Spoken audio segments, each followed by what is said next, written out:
welcome everybody to the Two Unlikely Christians podcast. I'm comedian author Pat McCool, deep in the piney woods of South Mississippi, sitting on the banks of the lake, and to my good buddy all the way across the pond in the academic capital of the world, esteemed psychotherapist and addiction specialist, Richard Turrell. What's up, Rich? Hello, Pat. Not too much, man. End of a long week. I'm actually in London today, so less the academic kind of hub, more the economic. But yeah, no, I'm in the big city today. But all is well, mate. All is well? All's well in the fiefdom? Exactly, man. Yeah, the feudal systems are still alive and kicking. I've got some. There's a queue of peasants down the road actually bringing me their offerings. Well, you said you had the servants last time, bringing things up to the castle. I Yeah, just wanted to make sure there wasn't any revolt going on there. nah, man. They're all under manners, as Yeah, we yeah. say over here. They're all That's under good. manners. That's good because I love you Brits, but you guys had some, if they ever turned on you, you have some nasty ways of disposing people. Like. Absolutely, man. Yeah, Well, it's like yeah, in yeah. America, we had a little barbarish history where, we would fry people in an electric chair, but if we hung people, we just hung them. You guys were kind of like, hey, I got an idea. Let's hang the bloke, but let's don't kill him.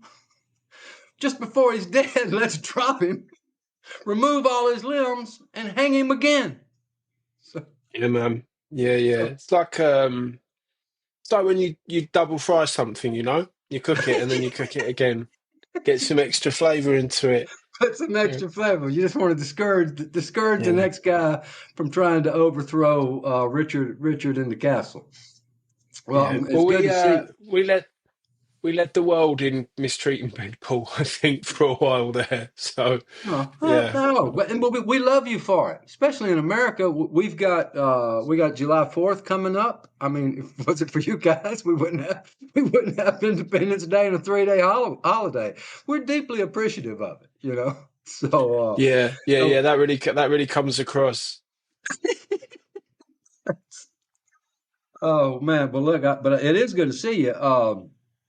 Because speaking of You pain, too, man. at the ending of our last episode, things got a little awkward, and I just want to share with the people that at the beginning of our episodes, I mentioned where I'm from and that I'm sitting down in Mississippi, and that you're over in England, and we do that to let people know that to illustrate the differences that kind of make us the two unlikely Christians. But with that said, that means we can't just pick the phone up and call each other and have a conversation. Well, we could, but we don't. I don't want to spend $30 for a 10-minute conversation, and Richard doesn't want to spend 20 pounds talking to me for 10 minutes. But Richard brought me into the 21st century by introducing me to WhatsApp. So now, at 2 o'clock in the morning, I could just send a text to Rich, or actually, he sends it to me because he's 6 hours ahead. So the way we do this is I will send a WhatsApp message to Rich saying I've sent a link.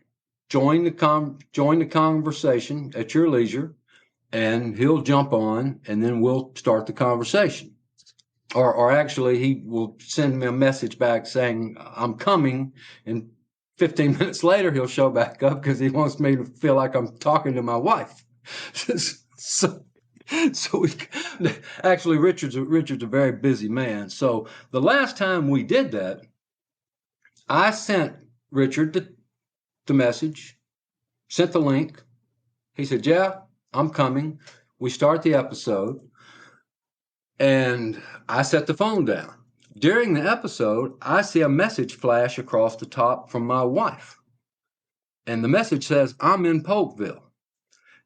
The reason she sent that was because in my family, we tell each other where we're going, what we're doing. If we're taking a trip, if we're going to the grocery store, it's text me when you get there. I love you. I love you. Text me when you're coming back. Be careful.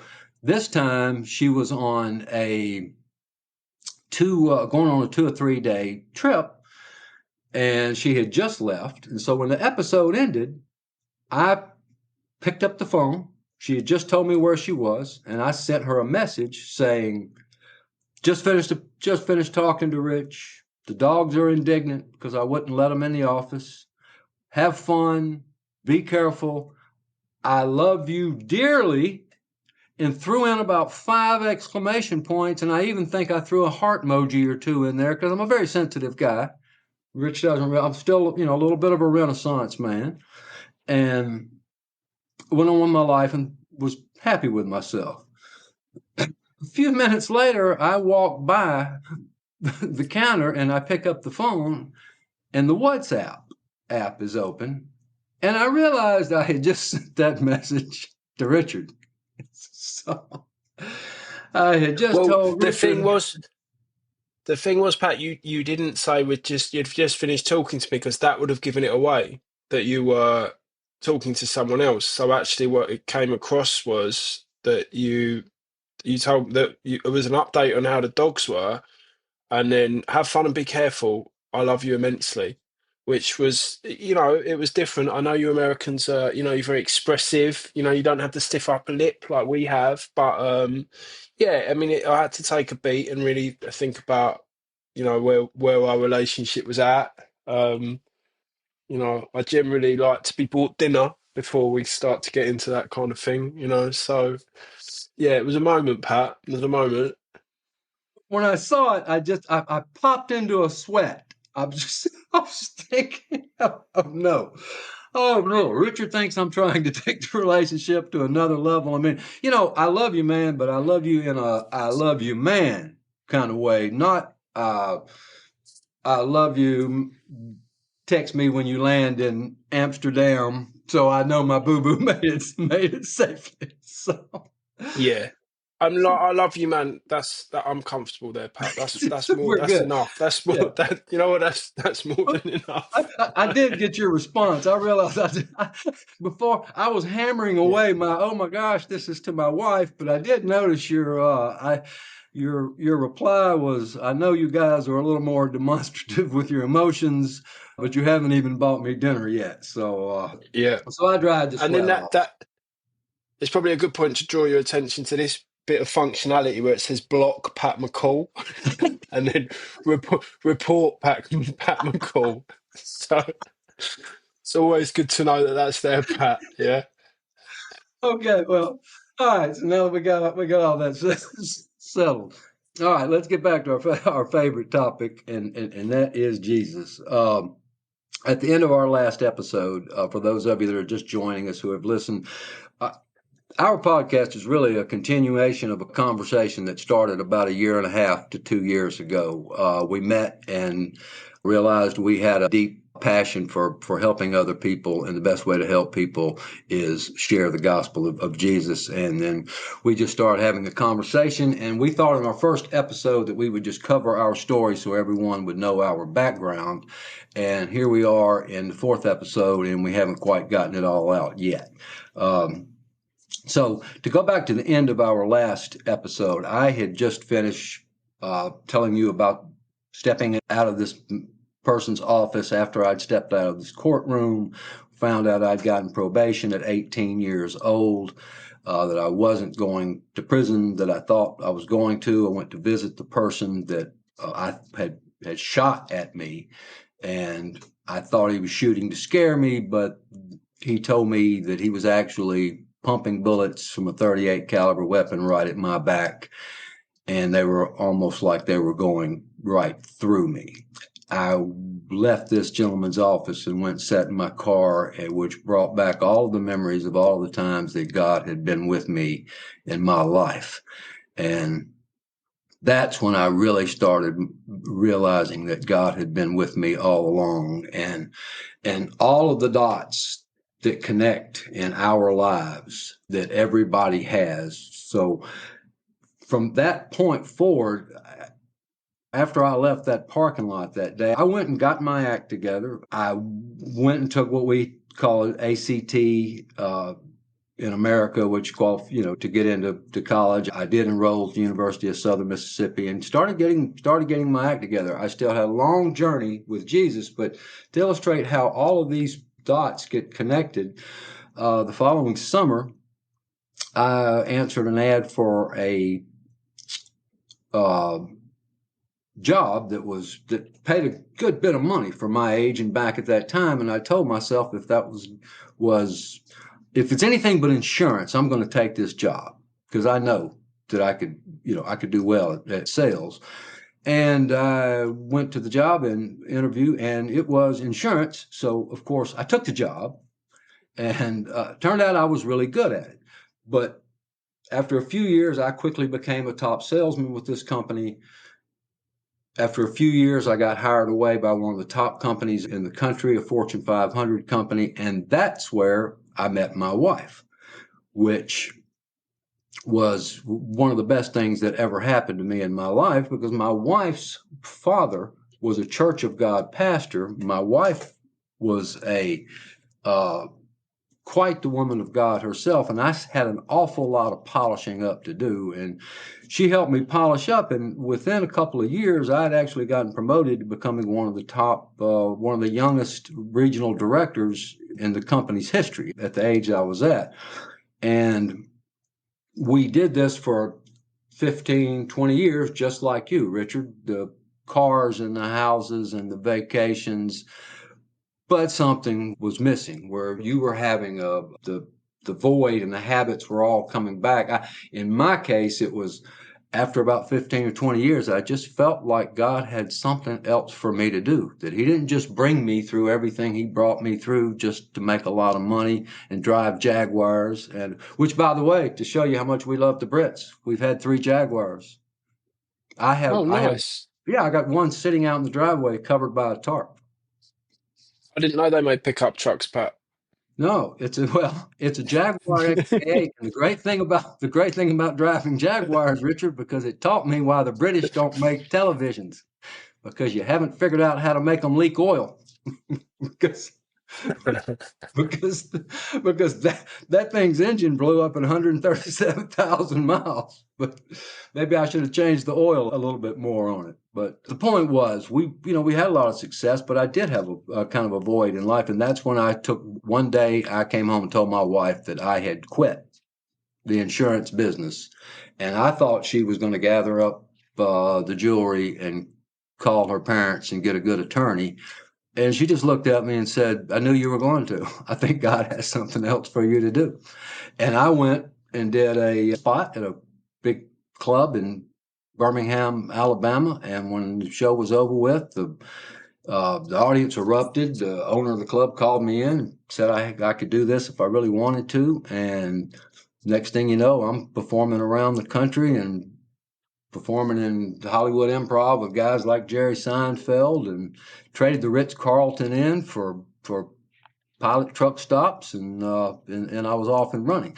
But that's what led me to eventually moving to New York City and getting to the point where I wrote my book. You had mentioned my book earlier.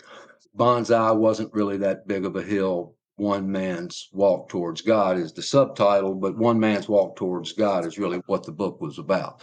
Because after I wrote the book, I got asked to speak in a church, and I did. I wrote an act. My act was always clean, but I made sure it was clean to where I could speak in a church. And while I was in the middle of doing that, I did my comedy show up for about 40 minutes. And then I started sharing my testimony, which they wanted me to do from the book. And I literally broke into tears while I'm standing on stage talking. And the chills came over me, and it was one of the most joyful experiences I'd ever had. And that's when I realized this is what God wants me to do. And again, I had this moment where God had been in my life every step of the way, knowing I was going to get to this moment in time that took decades and decades and decades. And it illustrates God does this in everyone's life. And just like in your life, Richard, I was really stunned when you started telling your story that Mm. you were how old when you enrolled in university? Oh, 34? 34 years old? 34. So Yeah. you were still struggling quite a bit all through your 20s. Oh yeah, big time. Yeah. So I walked through the doors of a 12-step meeting when I was 29. I was 32 when I eventually cleaned up. I got clean and stayed clean. So yeah, my 20s were like a car crash, honestly. Like, yeah, like they started badly and it got worse. And definitely by the time I was 29, I was lost, man, like completely lost, broken, alone, friendless, See, suicidal. the point I'm trying to illustrate to anyone that's listening, what happened, my turn started at 18 to 19 years old. That's when I ended up at you. I either had to clean myself up or I'm going to prison. I started that, but you didn't start to at 29 years old is when you started getting your act together. And so there are Yeah, people out there with that family members, children, people that they think that God has, it's too late for them. This person would have done this at this age. The fact that you started at 29 years old is a pretty fascinating story. So you went on to school, but when did you start having your experience with faith with Jesus? oh, much later, like I'd been clean for yeah, like 40, 41 years old. At 41 years old? Yeah. So, because I was in 12, well, I am still, but like in 12-step recovery. So, it's a spiritual program. So, one of the things we're encouraged to do is, to kind of seek out spirituality. So, I looked at a lot of different, avenues like Buddhism and uh, what else? Like I did a Native American sweat lodge at one point. So I've, What was that like? you know, pretty intense. I mean, I don't want to speak ill of anyone else's belief system, but it wasn't for me. It was being in a kind of very dark, very hot space with a lot of other men shouting and beating drums. So it was a bit like, yeah, I mean, I found the whole thing quite traumatic, to be honest with you, Pat. It certainly didn't make me feel, I didn't get any kind of sense of connection out of it. But yeah, I've been looking for a while, but the church, it's really interesting. I guess it'd be something for us to talk about. Like later would be certainly in England. There's like Christianity is not cool. It's like it's really seen as like, oh, it's people, oh right, you're one of them, are you? Like sort of churchgoers, and seen as kind of, yeah, just oddballs, really. So I kind of always had this resistance to the idea of Jesus. I believed in God, didn't believe in Jesus. Found the whole thing kind of cringy and awkward, and I still found it cringy and awkward when I went. But I was again had reached another point of brokenness because even without the drugs, my addiction, had manifested in so many different things like work and money and sex and food, and I was just done, man. Like, and then kind of hit that kind of rock bottom place again, just without the drugs, and then so I walked through the doors of a church, basically looking for answers, and so that came much later. That's fascinating. But that's the point was you didn't reach that point of peace until you walked through the doors of that church and started a relationship. Yeah, yeah, like 100%. Like it's like that kind of peace that transcends all understanding. Yeah. Like just that was I'd never really felt that. It felt like, um, and it didn't happen straight away. It took a lot of hard work and a lot of dedication and reading the Bible every day and praying every day, even when it didn't make sense. But um, yeah, like just if someone, Jesus reached in and touched parts of me that nothing else had been able to reach and heal, like without a shadow of a doubt. And that's after like a decade of psychotherapy, personal psychotherapy, a million 12-step meetings, 3 or 4 sort of trips through the 12 steps. Yeah. Well, as you know, he was with you every step of the way. Anybody that doesn't know the earlier episodes, that Richard had some very dangerous moments, stabbed, bleeding out, almost killed. We both came through some incredible moments that we brought on ourselves, and God brought us through those. He was watching and with us all along, and he was watching and waiting. But the thing that you illustrate is that at 41 years old, so if you're in your 20s, if you're in your 30s, um, God is still waiting, and He will wait for you. And it still is a journey. You don't have a moment, as you mentioned to me after reading my book, when we didn't talk for a little while, and we touched back base after you had read it. I decided I was going to believe in God, but there's a difference in believing in God, and there's a difference in just giving your life to Jesus, turning things over to Him. Because when I met my wife, it was, I believe in God, but I got in the business world.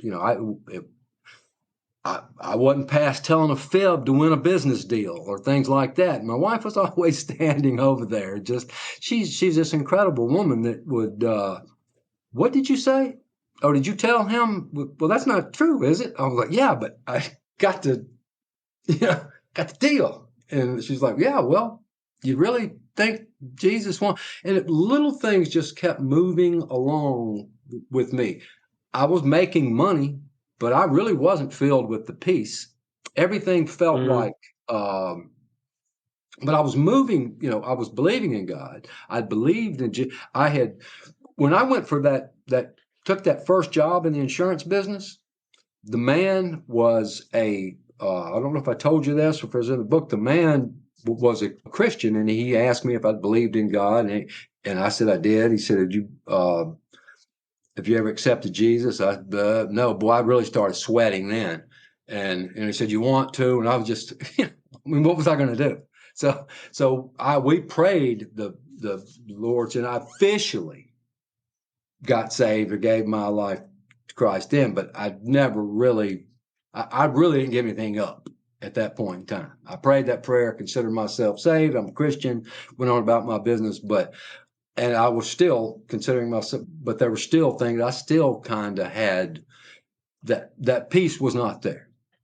It was still a life with anxiety. It was about how much money am I going to make? How much can I accomplish here? I still had a little rage. I never, I was a little bit of a rageaholic. I still had all of these things. And then I went on to even when I became a comedian, if you recall in the book, you had mentioned that moment where I had been trying to work everything out on my own, and I had that incident where I had this show canceled. Anyway, things had all of a sudden that had gone incredibly well, but then they kind of started not going well for me. And I end up in that church, and the pastor of the church gives the invitation. I don't know what they do in England, but uh, he gives this invitation at the end of the church services. Anyone, come to the altar? I'm assuming, I think you've said similar experiences.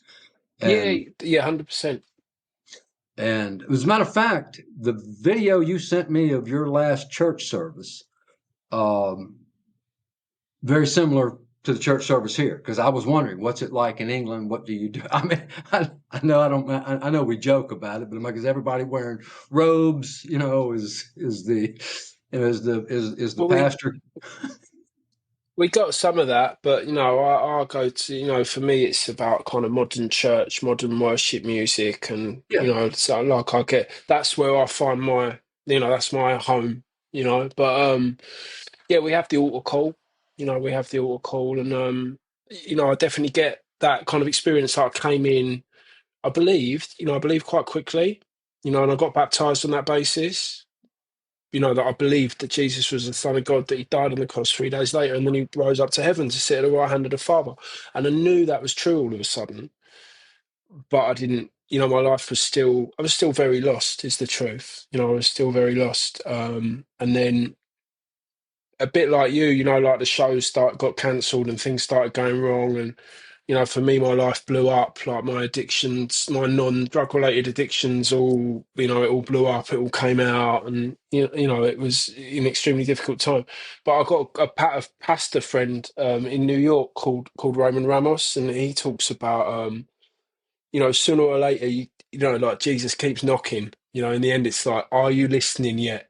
Are you ready to listen yet? And that's, when life tends to fall apart a little bit, and then we have no choice, or I had no choice but to, somewhere in that brokenness, like I found him there, or he found me there, I suppose, but it was in the ruins of a worldly life that he found me.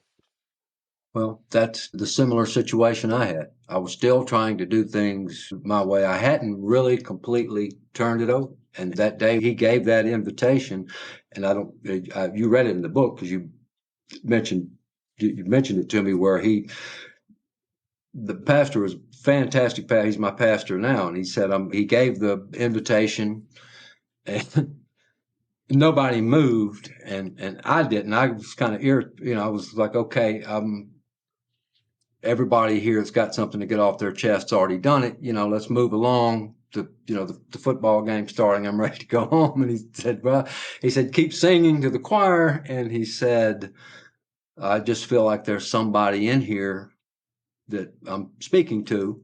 And I'm thinking, I wish that person, would get on with it, and so we could get on out of here. And it turned out it was me. And the moment that I threw my hands up, and the moment that I did that, that's where everything really officially changed with me. I had this feeling come over me like there was no drug, and that's where I think at that moment, that's where the Holy Spirit finally, I had made room for him. And I think that's what happened with you. You had made room. You can believe in God. And I'm saying this for people that are out there that believe in God, just like you. When I left that man's office, uh, when I first got in the insurance business, I, at that point in my mind, believed what you just said. Jesus was the Son of God, and he gave his life for us. But I hadn't fully accepted that in my heart to go get the peace and the joy and the path that he has for me. And that's why that's an amazing story that you had at 41 years old, that finally happens for you. And now that you have the peace, uh, it's just an amazing story. And people just need to understand that God has been with you all your life. If you look back through all of the things that have happened, he was there. He was watching. He was waiting. He's bringing you along, but you have to give in and you have to accept him fully into you, because when you start talking about those other things manifesting in your life, that is the devil. That's Satan shooting arrows at you, because the higher value target you are, the more you're moving towards God, and the more you're moving towards Jesus, the more he's going to start attacking you. And that's what he was doing to you. But the beneficial thing is, if you are on that path, God's waiting for you, and it pushed you into that moment where you gave it all up. And it's just like you said, the moment you had in South Africa where you started reading, you literally picked up the Bible and started reading a Bible verse. And that's what made all and that at that point gave you the peace, and it gave you the healing that you needed to move Yeah, along. that was a big shit. There were three really big, like, felt things that happened, and one was, and there were, lots of things that happened in my path. People were put in my path. A wonderful chaplain when I was in a treatment center in Arizona. A pastor that was a great friend of mine there, and I I just, all of a sudden, I just had this really deep sense that, like, that I was forgiven. Like, that I was forgiven, like, my sins. And which were many. At 41, I came in, walked through the doors of a church, like, soaked in sin. And, I had this deep sense of being forgiven that made me realize that I'd never forgiven myself, and not even for the things that I'd done, like, but just for who I was, like, on a very fundamental core level that I think a lot of recovering addicts, or addicts, but like, relate to, is like just this sort of deeply burnt in sense of shame that it's not all right to be me. And I realised that, and then it just felt this very profound sense of forgiveness, and that was very tearful and joyful and bittersweet and sad. And then And then I was in South Africa on a work trip, and some of those, urges and cravings and addictive thoughts started to kind of come back. And I lent into the Bible, to Psalm 51, and which is about, renewing me a clean spirit, renewing me a clean heart, and a steadfast, loyal spirit, depending on the translation. And I just prayed this desperate prayer of submission, really, like James 4:7, like, submit yourself to God, resist the devil, and he will flee from you. And what I realized in doing that prayer was that, like, I'd spent a long time resisting the devil. I had never submitted to God, and it was just a desperate prayer, like, of like, it was like a first step moment, from the kind of AA steps, the admission of powerlessness. It was like, yeah, I can't do this, like, on my own, like, I'm done, like, I need you, like, I need him. It was this really desperate prayer, and something shifted then, and those thoughts have never really come back, although they've tickled around the edges, but they've never really come back. And then the final thing, which was just so indisputable, was being in church, and just getting hit with this sense of love, like this deep love that just washed over me.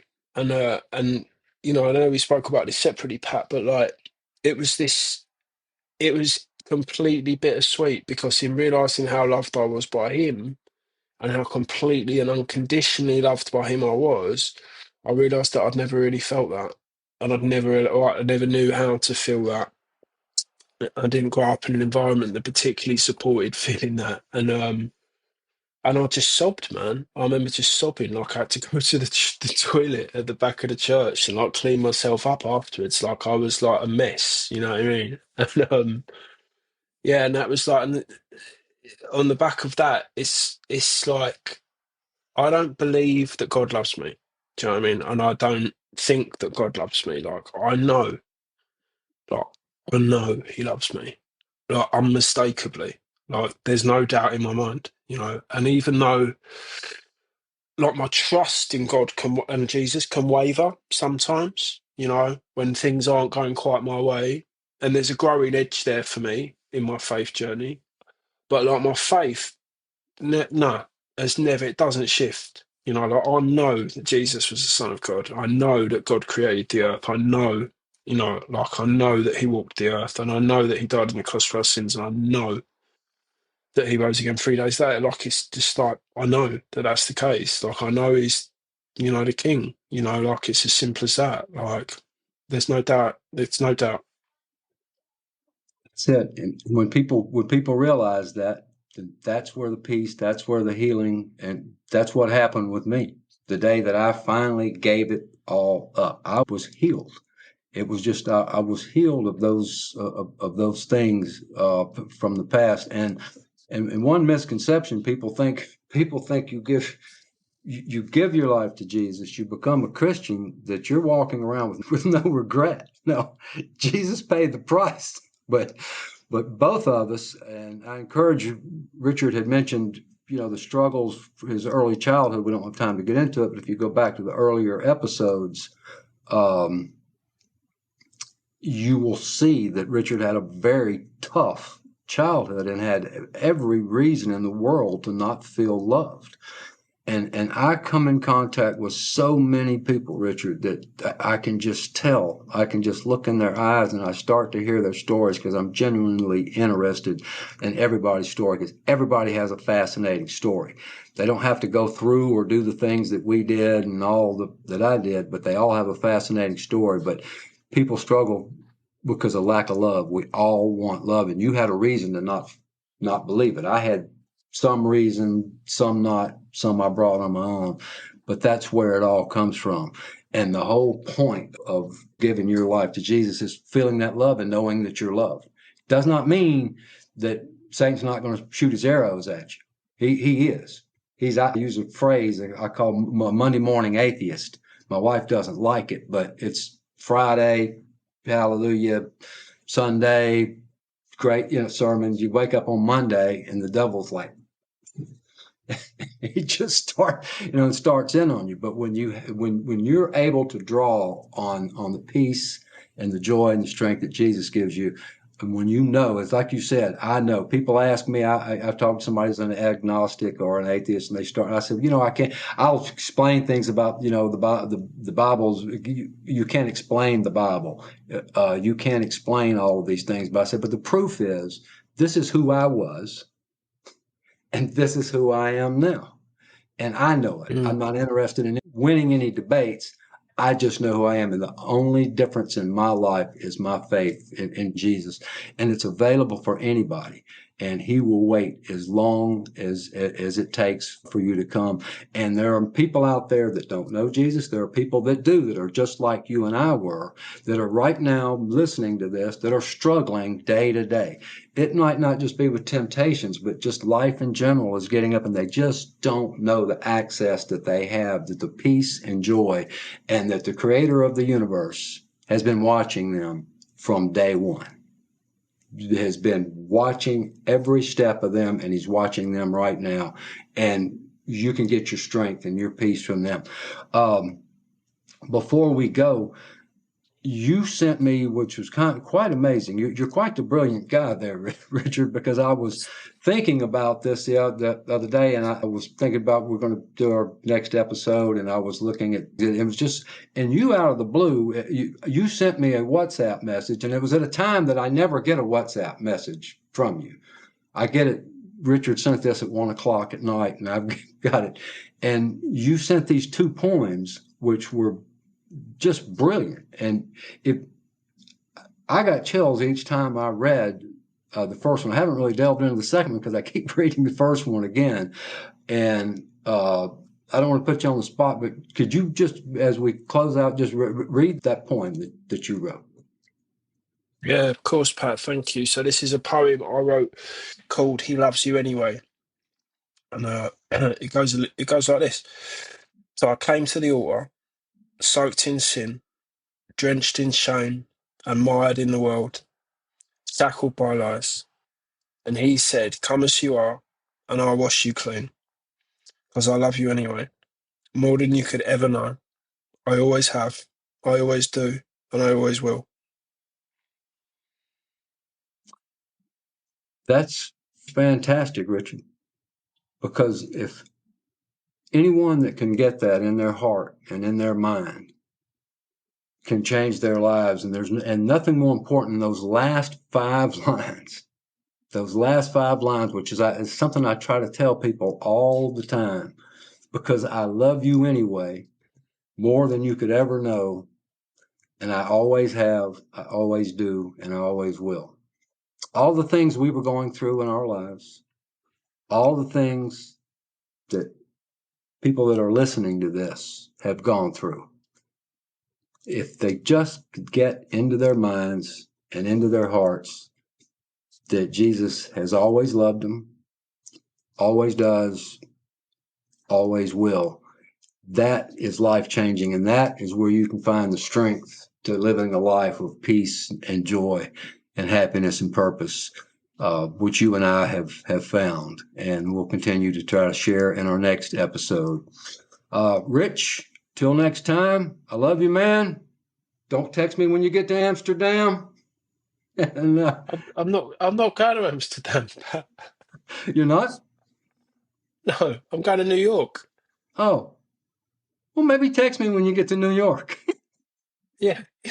Well, yeah, you'd have to. Okay, Yeah. bud. All right. Till next time. All right. Take care. Take care, Pat. Bye, mate.